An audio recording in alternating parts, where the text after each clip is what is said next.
All right, head coach Sean Bormet. We are about a month into the school year. We're about a month away from the season starting. So, what's kind of your progress report? Here in the first week of October. Consistent hard work.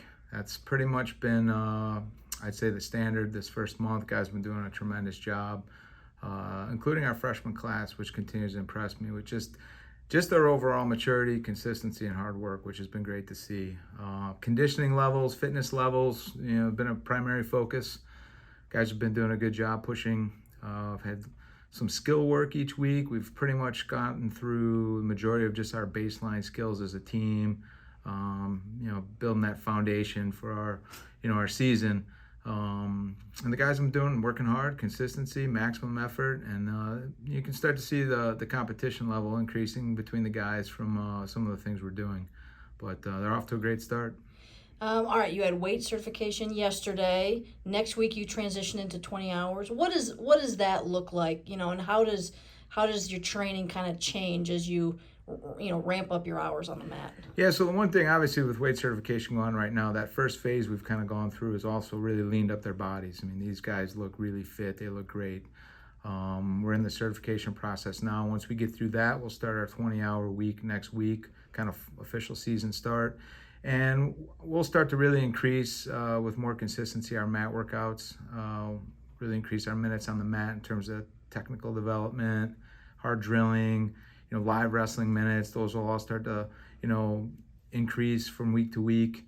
A lot of our conditioning training will start to shift into still some endurance, but a little more explosive work, a little more hills, some stadium stair sprint work in the big house. October will start to shift into that kind of phase. And we'll also start getting into some competitive stuff between the weight classes. We'll start to watch guys competing with each other in the practice room. I think we have some weights where there's like kind of a clear front runner. And we have, 3, 4, 5 other weights where it's going to be pretty competitive with some younger guys stepping into some weight classes. So we'll start to also watch closely and see how our guys are competing with each other day to day on the mat. When we talked to Josh last week, asked about the schedule a little bit. It just dropped the Big Ten schedule. I want to ask you kind of a similar question. How do you create a balanced schedule? Kind of first semester to second semester. Conference, non-conference, tournament, and dual meets. What kind of goes into some of that planning? Yeah, so we look at our schedule, and obviously we can pack a little more non-conference competition into that first semester. Usually our Big Ten window starts in January, so that gets pretty busy, pretty intense.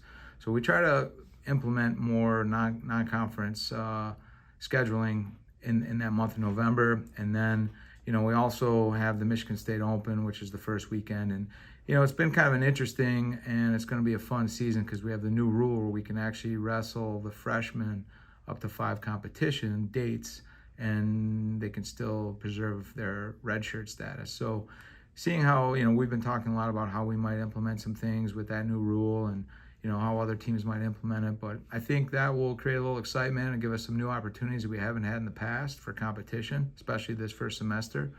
But we like to finish that first semester with the Cliff Keen Las Vegas Invitational, because that kind of is our real true simulation of a 2-day event, multiple day weigh-ins, really, it's great competition. I think it's really the toughest tournament, the deepest tournament outside the NCAA championship. So that gives us kind of a mark that we're targeting a lot of things for and evaluating a lot at that competition. And for some things we might need to adjust into that second semester when we hit our Big Ten season, we start to ramp up for the Big Tens and the NCAA championships. But I really like our home and away schedule. We start out that second semester with a nice road trip out to California. We wrestle Cal Poly and Cal State Bakersfield on the road, and then right back in a real heavy 6 week straight, really intense Big Ten schedule. We don't have everything set yet. We're still working on some times. We're still waiting for the Big Ten to give us which dual meets will be live on the Big Ten network, so we're waiting for that information. But I am really excited. Our Ohio State duel will be home, Chrysler Center. As will the Central Michigan duel will be held in the Chrysler Center, and that'll also be a senior night, so we'll look forward to celebrating a lot of seniors at the end of the season again. I want to ask about the coaching staff that last month, you were split up for a couple weeks, and you and KJ were out in Serbia for the World Championships. Josh and Dave were, managing all the, workouts and the training here in Ann Arbor. How do you guys, work well together, and, what are some of the things that your strengths really complement each other? I think we all have a wide range of strengths, so that's one thing that helps. We have a tremendous amount of confidence in each other's ability. I mean, arguably I think we have the deepest and most experienced staff in the country. We have 3 coaches out of 4 that have head coaching experience. We have a long-time assistant, Josh Torella, who could really be a head coach anywhere. And we work really well together. There's no egos involved. We work really well in terms of just having a common goal for our student athletes and the kind of results we're trying to get and help them achieve.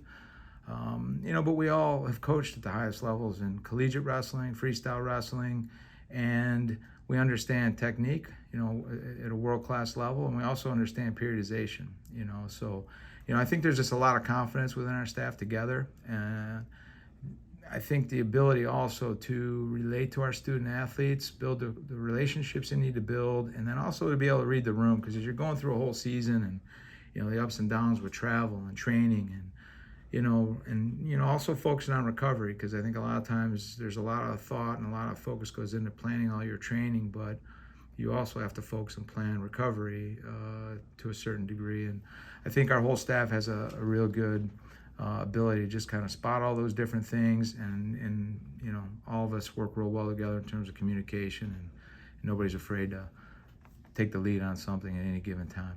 All right, and then lastly, next weekend's one that you've had circled for a little while. It's our alumni tailgate. You're handing out Big Ten championship rings.